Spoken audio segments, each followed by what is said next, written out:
चूहिया सुंदरी।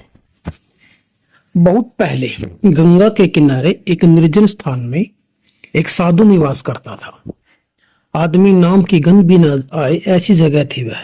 चारों तरफ घना जंगल, भजन साधना के लिए बहुत ही अच्छी जगह।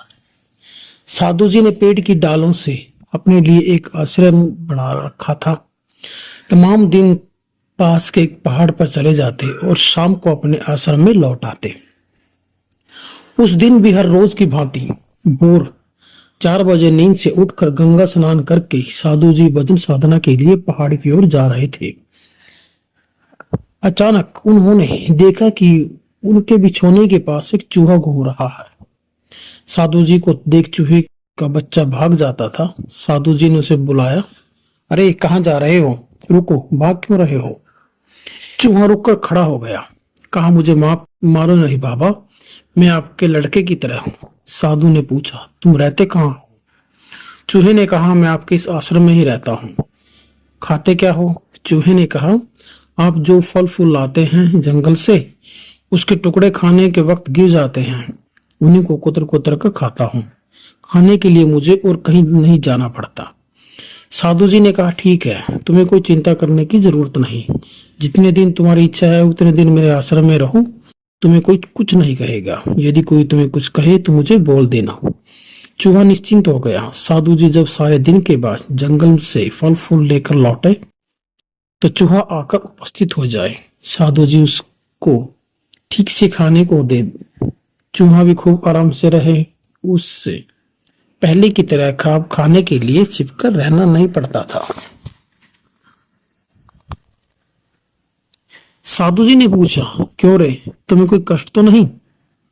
चूहे ने कहा, नहीं महाराज। साधु जी ने अभय देकर कहा, कुछ कष्ट होने पर मुझे कहना।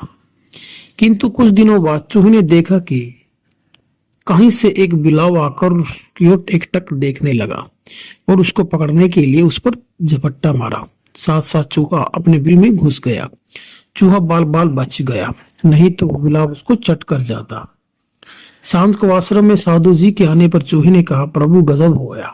क्या गजब हो गया, किस पर आफत आ गई। चूहे ने कहा, प्रभु आफत मुझ पर आ गई है। कैसे। चूहे ने कहा, एक बिलाव मुझे पकड़ने को आया था। साधु ने कहा, बिलाव कहाँ से आया।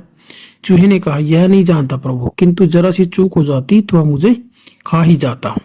बड़ी मुश्किल से बच सका। साधु जी खूब चिंता में पड़ गए, इसका विधान क्या होगा।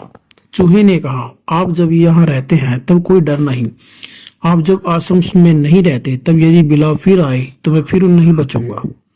साधु जी ने कहा, जब तुम एक काम करो, मेरे साथ तुम भी जंगल में चलो, मैं जहाँ भजन साधना करूं तब तुम भी वहां मेरे साथ रहना।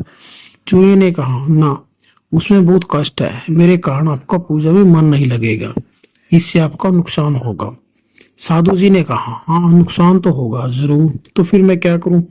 मैं तुम्हारे लिए सारे दिन आश्रम में रह नहीं सकता, मुझे घर से बाहर निकलना ही पड़ेगा। चूहे ने कहा, तब एक काम करिए ना। क्या काम, बोलो। चूहे ने कहा, मैं क्या बोलूं, आपके पास तो काफी क्षमता है, मुझे बिलाव बना दीजिए ना। बिलाव, आप मुझे मंत्र पढ़कर बिलाव बना दे, उसके बाद कोई डर नहीं रहेगा मुझे। बिलाव तो बिलाव को खा नहीं सकेगा। साधु जी ने कहा, बिलाव होने का तुम्हें बहुत शौक है। चूहे ने कहा, हाँ प्रभु, मुझे बिलाव बना दीजिए, मेरा सब झंझट मिट जाएगा और किसी दिन आपसे कुछ नहीं चाहूंगा। ठीक है, तुम स्थिर हो, खड़े हो जाओ, कहकर साधु जी ने अपने कमंडल से पानी से मंत्र पढ़ा और उसी जल को चूहे के शरीर पर छोड़ दिया और साथ ही साथ चूहा बिलाव में बदल गया। यह देखकर अब कोई नहीं कह सकता कि यह कभी चूहा था। बिलाव ने साधु जी के पांव पर माथा टेककर प्रणाम किया, कहा, आपने मुझे बचा लिया श्रीमान। साधु जी ने कहा, ठीक है, अब तो तुम खुश हो ना। चूहे ने कहा, हाँ प्रभु, मुझे अब कोई दुख नहीं है। एक दिन साधु जी ने पूछा, और तो तुम्हें कोई कष्ट नहीं है। चूहे ने कहा, नहीं प्रभु, मुझे और कोई कष्ट नहीं है। अब तुम दुनिया में सभी बिलावों के साथ लड़ाई कर उन्हें हरा सकते हो। चूहे ने कहा, हाँ हरा सकूंगा, किंतु इस बार एक नई विपत्ति आन पड़ी। नई विपत्ति? कौन सी विपत्ति आ पड़ी तुम पर? चूहे ने कहा, आपके बाहर चले जाने पर कुत्तों का एक झुंड मुझे देखते ही दौड़ने लगा। मैं बड़ी मुश्किल से भाग दौड़कर बच गया, किंतु उन्होंने बाहर भौं भौं करके पूरे इलाकों को सिर पर उठा लिया। साधु ने कहा, तो इसमें मैं क्या करूं? चूहे ने कहा, प्रभु जी मुझ पर अगाध दया कीजिए। आप यदि मुझ पर कृपा कर मुझे कुत्ता बना दे तो मैं जीवन में फिर मुझे कोई कष्ट नहीं होगा। साधु जी ने कहा, तथास्तु। अपने कमंडल से जल लेकर मंत्र पढ़कर उसके शरीर पर छिड़क दिया और साथ ही साथ बिलाव कुत्ता बन गया। हष्ट पुष्ट सुंदर बाल लटकते कानों वाला एक कुत्ता। कुत्ता बन जाने के बाद बिलाव निडर हो गया और चारों ओर घूमने लगा। कोई अब उसको नहीं डराता। सारे दिन सुख से बीतने लगे उसके, किंतु साधु जी के बचे कुछ भोजन से उसका पेट नहीं भरता था। जितने दिन चूहा था तो ठीक भर जाता। बिलाव जब वह बना तब भी कोई खास दिक्कत नहीं हुई। कुत्ते को किंतु भूख ज्यादा लगती है। उस थोड़े से खाने से उसको असुविधा होने लगी। इच्छा हुई और भी ज्यादा खाने मिले तो अच्छा ही। इस बार साधु जी के घर आते ही दोनों हाथ जोड़कर पीछे के दोनों पंजों पर खड़ा हो गया और साधु जी से बोला कि उन्हें कुत्ते का कोई निवेदन है। पूछा, क्यों, तुम कुछ कहना चाहते हो? जी हाँ प्रभु, एक दिन मैं जब चूहा था तब आपने मुझे बिलाव बना दिया। उसके बाद आपने मुझे फिर कुत्ता बना दिया। उससे मुझे कोई असुविधा नहीं हुई थी। साधु ने कहा, तो इस दफा क्या बनना चाहते हो? खरगोश? नहीं प्रभु, खरगोश बनने से क्या होगा? तो बोलो, इस बार तुम क्या बनना चाहते हो? चूहे ने कहा, इस बार दया करके मुझे बंदर बना दीजिए प्रभु। साधु ने कहा, इतनी चीजें होते हुए भी तुम्हें दुख किस बात का है कि तुम बंदर बनना चाहते हो? चूहे ने कहा, सच बात बोलने में क्या फर्ज है प्रभु? आप खा पी को जो फेंक देते हैं, इतने दिनों उसी को खा पी कर मेरा पेट भरा है, किंतु अब तो मैं कुत्ता बन गया हूँ। अब इससे मेरा पेट नहीं भरता, इसलिए कहता हूँ आप मुझे दया करके कुत्ता बना दीजिए, क्योंकि मेरा पेट बड़ा हो गया है और ये भरता नहीं है। इसलिए प्लीज कृपया करके आप मुझे बंदर बना दीजिए। बंदर होने से तुम्हारी इच्छा पूरी होगी? जी हाँ प्रभु। अच्छा ठीक है, तुम्हारी इच्छा ही जो है वही पूरी होगी। मैं तुम्हें बंदर बना देता हूँ, किंतु कह देता हूँ इसके बाद और कुछ बनने की इच्छा मत करना। इतना बड़ा होने की इच्छा ठीक नहीं। सभी को अपनी अपनी स्थिति से संतुष्ट रहना चाहिए। चूहे ने कहा, नहीं प्रभु, बाद में और कुछ नहीं बनना चाहूंगा। मैं हमेशा के लिए बंदर ही बना रहूंगा। तथास्तु कहकर साधु जी एक मंडल से जल ले मंत्र पढ़कर कुत्ते के शरीर पर छिड़क दिया और साथ साथ कुत्ता बंदर बन गया। उसके शुरू के कुछ महीने बड़े आराम से बीते। इस वृक्ष से उस वृक्ष की डालियों पर उछलकर घूमने लगा। जिस फल की इच्छा होती उसे कांच से तोड़कर वह फल खाने लगता। बंदर होने से कितना मजा है, उसे रोकने वाला कोई नहीं, कोई बाधा देने वाला नहीं। दिन भर पेड़ पर उछल कूद कर बिता देता था। जंगल में कितने प्रकार के वृक्ष है, आम, जामुन, कटहल, अमरूद। कितने फल खाए या ना खाए, जब तक पेट ना भरे तब तक खाओ, कोई तुम्हें कुछ नहीं कहेगा। तमाम दिन भर खाता फिरे और शांत को साधु जी के आश्रम में आकर सो जाए। साधु जी बीच बीच में पूछते रहे, क्यों रे, अब तुम्हें कोई दुख तो नहीं? बंदर रूपी चूहा कहे, जी हाँ प्रभु, मुझे कोई दुख नहीं है, मैं बहुत सुखी हूँ। अब खाकर पेट भर जाता है। हाँ प्रभु, इतना खा खाकर और कूद फांद नहीं कर पाता। जंगल में इतने फल होते हैं यह पहले नहीं जानता था, और घूमना पृथ्वी इतनी बड़ी है यह आगे नहीं जानता था। साधु जी ने कहा, किंतु इससे तुम खुश हो रहने की चेष्टा मत करना, इससे बड़ा होने की चेष्टा भी कभी मत करना। बंदर ने कहा, नहीं प्रभु, अब इसी में मेरा ठीक है, इससे और बड़ा होना नहीं चाहता। किंतु यह सुख इतना दिन नहीं रहा। एक दिन एक पेड़ की ऊंची डाल पर से देखने से मालूम हुआ जंगल के अंदर एक पोखरी में एक जंगली सूअरों का झुंड पानी के अंदर अच्छी तरह बदन को डुबोए आराम से मजे ले रहा था। बंदर के मन में हुआ, इसका क्या मजा है। इन गर्मी के दिनों में जब पसीने से तरबतर मैं तड़प रहा हूँ, वे किसी तरह पानी में डूबे डूबे आराम कर रहे हैं। मैं अगर ऐसा ही जंगली सूअर होता तो कितना अच्छा होता, किंतु नहीं। साधु जी को उसने वचन दिया था कि अब वह कुछ नहीं बनना चाहेगा, इसके बाद वह कुछ नहीं बनना चाहेगा। उसने साधु जी से सो रखा था कि ज्यादा उच्च आकांक्षा अच्छी चीज नहीं है, उसमें खतरा है। उस दिन साधु जी ने उससे पूछा, क्यों रे, ठीक तो है? बंदर ने कहा, नहीं प्रभु, मेरा आपसे पुनः एक निवेदन है। अब नया नया निवेदन क्या है? आप मुझे आज से जंगली सुअर बना दीजिए। जंगली सुअर? जी हाँ प्रभु। पिछली बार की तरह एक अनुरोध आपको रखना ही होगा। जंगली सुअर बनने से तुम्हें क्या होगा? बंदर ने कहा, जंगली सुअर होने पर मुझे खटके खाना नहीं होगा। जंगली सुअर होने पर मैं अच्छी तरह तालाब के पानी और कांदों में डूबकर आराम करूंगा। पेट पेट पर मुझे उछल कूद नहीं करनी होगी, और इसके अलावा गर्मी में पसीने से तरबतर भी नहीं होऊंगा। उनको कितना आराम है, मुझे कितना कष्ट। इस बार के लिए मुझे स्वर बना दीजिए। इसके बाद आपसे मैं कुछ नहीं चाहूंगा। साधु मनी मन हंसने लगे, किंतु मुंह से कुछ प्रकट नहीं किया। इस बार फिर कमंडल से जल लेकर साधु जी ने मंत्र पढ़ा और उसके शरीर पर छिड़क दिया, और तुरंत बंदर एक जंगली सुअर के रूप में बदल गया। पूछा, हाँ रे, अब तो खुश हो ना? बंदर ने कहा, हाँ प्रभु, इस बार मैं बहुत प्रसन्न हूँ। जंगली सुअर होने में क्या आनंद है, यदि उससे पहले दिन ही मालूम हो गया जब उसको अब पेट पर चढ़ना नहीं पड़ता था। इस बार वह तालाब में शरीर डुबोए चमकदार आंखों को मूंदे आराम करने लगा। इस तरह काफी दिन बीत गए, किंतु अचानक एक दिक्कत हुई। देश का राजा अपने लोग लश्कर के साथ हाथी की पीठ पर चढ़े उसी जंगल में उपस्थित हुआ। उद्देश्य शिकार का था। राजा के हाथ में तीर धनुष था। सामने जो कोई जीव जंतु दिखाई देता उसे तीर मारकर पकड़ लेते, किंतु जीव जंतुओं को राजा ने शिकार कर मार डाला। उसका कोई हिसाब नहीं। उस समय जंगली सुअर खूब डर गया। यदि उसे पकड़ ले, उसके शरीर में यदि एक तीर आ लगे तो उस वक्त क्या होगा? नहीं, ऐसा हुआ नहीं। राजा के लोग उसे देख न सके, इसके लिए वह पानी के अंदर दोनों आंखें ऊंची कर डुबकी मार गया और चारों ओर भय से देखने लगा। देखा, राजा का हाथी चारों ओर घूम रहा है और सामने जो आता है पेट भर खा डालता है। हाथी को देखकर उसे ईर्ष्या हुई। हाथी को कैसा आराम है, राजा उसकी पीठ पर चढ़कर घूमने निकलता है। हाथी को कितना सुख है। वह यदि वैसा ही हाथी होता तो राजा उसकी पीठ पर चढ़कर घूमने निकलता। उस दिन रात को उसने साधु के पास जाकर कहा, प्रभु, मैं अब जंगली सुअर बन नहीं चाहता। मुझे जीवन अब अच्छा नहीं लगता। क्यों रे, फिर क्या हो गया तुम्हें? जंगली सुअर ने कहा, मैंने आपकी काफी तकलीफ दी है। मैं एक मामूली चूहा था। मेरे कहने से आपने मुझे बिलाव बनाया, उसके बाद आपके दया से मैं कुत्ता बना, उसके बाद भी मेरी साध नहीं मिटी। मेरे अनुरोध पर आपने बंदर बनाया, उससे भी मेरी साध नहीं मिटी। आपने मुझे जंगली सुअर बना दिया। साधु जी ने कहा, यह तो मैं जानता हूँ, इस बार क्या बनना चाहते हो? उसने कहा, हाथी। इस बार मैं हाथी बनना चाहता हूँ। सोचकर देखा कि हाथी की सबसे सुखी होता है। हाथी होने पर राजा उसकी पीठ पर चढ़कर घूमता है।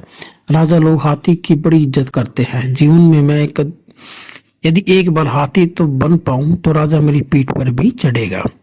साधु जी ने कहा, किंतु तुम्हें मैंने जो कहा था कि ज्यादा बड़ा नहीं होना चाहिए, उससे तुम्हारा नुकसान होगा।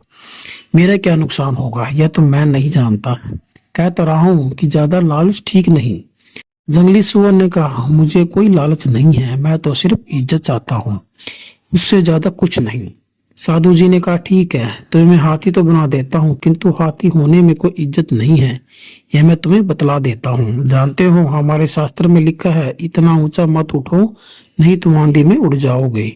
अब अपना सिर नीचा कर कहकर अपने कमंडल से जल लेकर मंत्र पढ़कर जंगली सुअर के शरीर पर छिड़क दिया, और साथ ही साथ जंगली सुअर एक मस्त हाथी के रूप में बदल गया। उस समय हाथी के आनंद की कोई सीमा नहीं रही। वह खुशी से प्रसन्न था।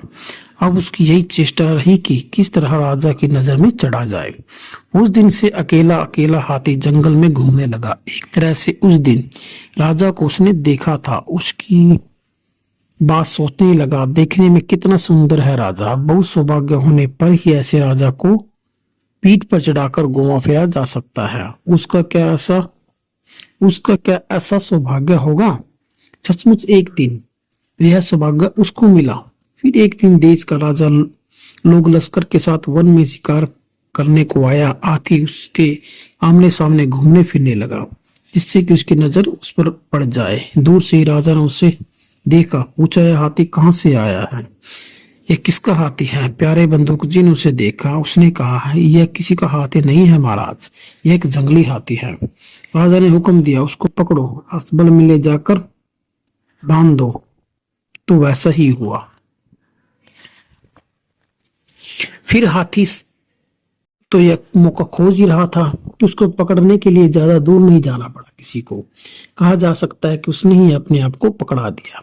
उसके बाद उसको पकड़ किले के अस्तबल में बांध दिया गया और पालतू बनाने का प्रयास किया जाने लगा। किंतु सभी को यह देखकर आश्चर्य हुआ कि सहज ही में एक जंगली हाथी ने पालतू बनना स्वीकार कर लिया। पहले के जंगली हाथी तो इतनी आसानी से ऐसा नहीं करते थे। राजा के अस्तबल में घोड़े, हाथीशाला में हाथी, यह तो बड़ा जबरदस्त कांड हुआ। हजारों आदमी उस जानवरों की सेवा करने में व्यस्त थे। एक हाथी ने नए हाथी को देखकर पूछा, तुमको राजा ने कैसे पकड़ा भाई? हाथी ने कहा, मैं वन में अकेला अकेला चल रहा था, उन्होंने मुझे झट से पकड़ लिया। तुम भाग नहीं सकते थे? नहीं। तुमको क्या उन्होंने पांव में रस्सी डालकर पकड़ा? नहीं। सभी ने लाठी लिए मुझे घेर लिया और मैं भाग नहीं सका। फिर अंत में मेरे गले में जंजीर बांधकर सभी मुझे खींचने लगे। तुमने उनको दौड़ाया क्यों नहीं? नहीं, हाथी ने कहा, मैं अकेला और इतने आदमी, मैं उन्हें कैसे रोक सकता था? तुम इतने छोटे हाथी हो, फिर तुम्हें जंगल में अकेले नहीं घूमना चाहिए था, अपनी माँ के साथ तुम्हें घूमना चाहिए था। नए हाथी ने कहा, मेरी माँ नहीं है। ओफो, जिसकी माँ नहीं उसका कोई नहीं। खैर, तुम यहाँ रहो, कुछ दिनों में सब आसान हो जाएगा। नए हाथी ने पूछा, यहाँ खाने को अच्छा मिलता है? वह जरूर मिलता है, उसके लिए तुम्हें कोई तकलीफ नहीं होगी। सिर्फ बीच बीच में राजा रानी को पीठ पर लाद कर घूमना होगा, यही एकमात्र कष्ट है। नए हाथी ने कहा, इसमें कष्ट की क्या बात है? इसमें तो मजा है। क्यों मजा? कैसे? वाह भाई, राजा रानी को पीठ पर बैठाए घूमूंगा, कितने आदमी राजा रानी को सलाम करेंगे, इनके साथ मैं भी सलाम पाऊंगा। उधर राजा ने मंत्री को बुलाया, पूछा, उस दिन जिस जंगली हाथी को पकड़ा था उसके क्या हाल चाल है? मंत्री ने कहा, राजा साहब, उस हाथी ने तो बहुत जल्द पालतू होना सीख लिया है। इतनी जल्दी? जी, पालतू बनाने में काफी मेहनत करनी पड़ी है। यह क्या? हाथी को देखने से तो ऐसा नहीं लगता, मासूम मालूम होता है। मंत्री ने कहा, देखने से तो बहुत कुछ मालूम होता है, किंतु असलियत कुछ और ही है। उसे मेरे पास ले आओ, देखें कैसे पालतू बना। यदि देखने से मालूम हुआ कि यह पालतू हो गया तो आज उसकी पीठ पर मैं और रानी चढ़कर घूमने जाएंगे। नया हाथी राजा के सामने लाया गया। उसे देखकर राजा बहुत प्रसन्न हुआ। जो ही महावत ने उसे पांव मोड़कर बैठने के लिए कहा, वह तुरंत बैठ गया। उठने को कहा तो उठ गया। सूंड उठाकर राजा को सलाम भी किया उसने। राजा से हर तरह से परीक्षा ली और प्रसन्न होकर कहा, इसकी पीठ पर हौदा चढ़ा दो। हाथी की पीठ पर सोने का नक्काशीदार हौदा लगा दिया गया। हाथी नीचा होकर बैठ गया। पहले उस राजा उसकी पीठ पर चढ़ा, उसके बाद रानी का हाथ पकड़ ऊपर खींच लिया। हाथी बड़ा खुश हुआ। वह आहिस्ता आहिस्ता हिलता डुलता चलने लगा। रास्ते में दोनों ओर खड़े लोगों ने रानी और राजा को देखकर प्रणाम करना शुरू किया। पहला दिन इसी तरह कट गया, दूसरे दिन भी ऐसे ही। किंतु उसको कुछ दिनों बाद ही मालूम हुआ, दुनिया में अगर कोई सचमुच में खुश है तो राजा की बहू है रानी। उसके सामने ही राजा रानी को कितना प्यार करता है, रानी बनने में कितना सुख है, रानी होने पर कितने सोने के गहने पहने जाते हैं। यदि साधु उसे कहकर एक बार रानी बन जाऊं तो मेरा जीवन सफल हो जाएगा और उसके बाद कभी उनसे कुछ मांगना ही नहीं। एक दिन जब सभी नींद में सो गए तो राजा का हाथीशाला छोड़कर वन जंगल को पार कर साधु जी के आश्रम में जा सांस ली। उस समय साधु जी जंगल के आगे ही आश्रम में लौट आए थे। तब हाथी साधु जी के पैरों की ओर अपने दो पांव बढ़ाकर जमीन पर पसर गया। साधु जी ने पूछा, क्यों रे, क्या हुआ तुम्हें? अब और क्या चाहते हो? हाथी ने कहा, भगवान, इस बार मैं रानी होना चाहता हूँ, आप मुझे रानी बना दीजिए। क्यों रे, अब रानी बनने की मनसा कैसे हो गई तुम्हारी? हाथी ने कहा, महाराज, आपकी कृपा से मामूली चूहे से मैं एकदम मस्त हाथी बन गया, किंतु सुख नहीं मिला। सोचा था हाथी बन जाने पर सुख मिल जाएगा, किंतु नहीं। राजा हाथी से ज्यादा रानी को प्यार करता है। साधु जी ने कहा, किंतु राजा तुम्हें शादी करे तभी तो तुम रानी बन पाओगे। मैं तुम्हें सुंदर कन्या बना सकता हूँ। राजा तुम्हें देखकर पसंद करे तभी तो तुम रानी बन पाओगे, किंतु मैं रानी बना देने की क्षमता तो नहीं रखता। ठीक है भगवान, आप मुझे सुंदर लड़की ही बना दीजिए ना, मैं रानी बनूं, यह मेरा सौभाग्य होगा। आप इसको लेकर चिंता न करें। और ऐसा ही हुआ। पहले की ही भांति कमंडल से जल ले मंत्र पढ़कर हाथी के शरीर पर छिड़क देने से ही वह एक सुंदर लड़की में बदल गया और एक ऐसी सुंदरी बन गया कि जो कोई भी उसे देखे वह मुग्ध हो जाए। मुझे नाम क्या देंगे प्रभु? इस बार तो मैं इंसान बना हूं, अतः इस बार नाम तो चाहिए ही। साधु ने कहा, ठीक है, तुम्हें नाम दिया सुंदरी, आप तो खुश हो? हाँ प्रभु, इस बार मैं खुश हूँ। आनंद के दिन कटने लगे सुंदरी के। साधु जी के आश्रम छोड़कर जाने के बाद ही से सज धज कर सुंदरी दरवाजे पर खड़ी हो जाती। साधु जी ने उसे सिर्फ सुंदरी ही बनाया था, बल्कि मंत्र से अच्छे अच्छे कपड़े और वस्त्र भी दिए थे, गहने दिए। अब सुंदरी का एकमात्र स्वप्न रह गया राजा के लिए इंतजार करना, और वह प्रतीक्षा एक दिन सफल हुई। उस दिन राजा जंगल में शिकार करने आया। एक हिरण के पीछे दौड़ता हुआ सीधा सुंदरी के सामने आकर धम से खड़ा हो गया। सुंदरी का रूप देखकर राजा चकित रह गया। ऐसी सुंदरता क्या किसी लड़की में हो सकती है? उसकी अपनी रानी से भी ज्यादा रूपवती। पास पहुंचकर राजा ने पूछा, तुम कौन हो सुंदरी? सुंदरी का हृदय आनंद से रोमांचित हो रहा था। किसी तरह उसके मुंह ने कहा, मैं एक साधु की लड़की हूँ। तुम्हारा नाम क्या है सुंदरी? सुंदरी ने कहा, राजा ने कहा तुम्हारा नाम जैसा है वैसे ही तुम देखने में हो। साधु जी कहाँ है? सुंदरी ने कहा, अभी वे नहीं है, जंगल में है। रोज इसी समय भजन साधना करने चले जाते हैं। घर लौटते लौटते उन्हें संध्या हो जाती है। मैं तुम्हें अपनी रानी बनाना चाहता हूँ, तुम राजी हो? आप बाबा से पूछ लीजिएगा, वे यदि राजी हो तो मुझे कोई आपत्ति नहीं है।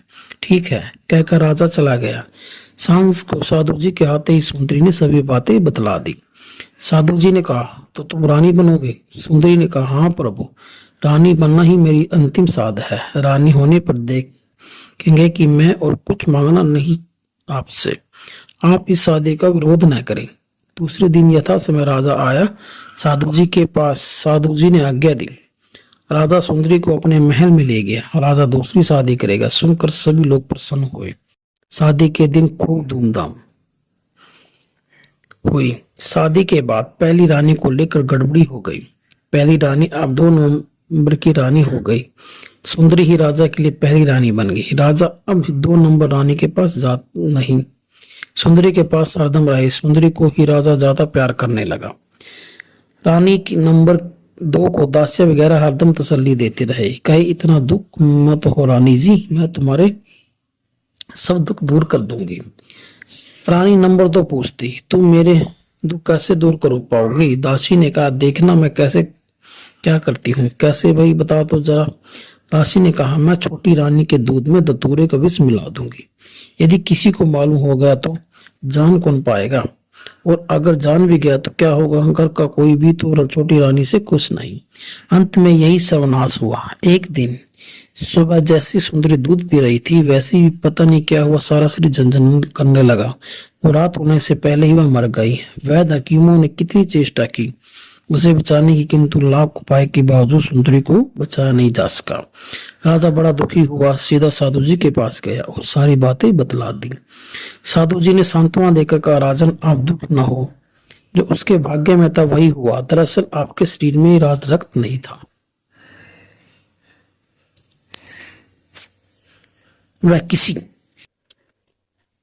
एक मामूली चुईया थी। उसकी इच्छा से ही एक दिन मैंने उसको बिलाव बनाया। उसके बाद तकलीफ होने पर मैंने उसको कुत्ता बनाया। उसके बाद कुत्ते से बंदर बनाया, फिर बंदर से जंगली सुअर, जंगली सुअर से हाथी बनाया। फिर उसे सुख नहीं मिला। शादी हाथी बनने पर भी उसका मन नहीं भरा। वह रानी बनना चाहती थी। मैंने उसको कितना समझाया, कहा कि इतनी उच्च आकांक्षा रखना ठीक नहीं, किंतु भाग्य को कौन रोक सकता है।